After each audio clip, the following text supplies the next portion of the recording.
You ask Tiger to solve. This deals with linear equations with one unknown. The final result is x equals 104. Let's solve it step by step.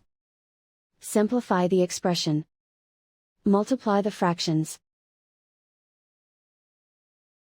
Break up the fraction. Find the greatest common factor of the numerator and denominator.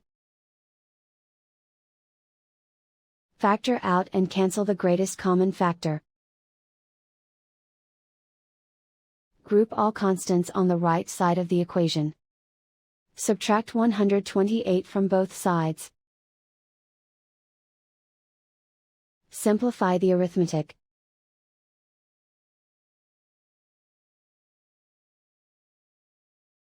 Isolate the x. Multiply both sides by 2. Group like terms. Multiply the coefficients. Simplify the fraction. Simplify the arithmetic.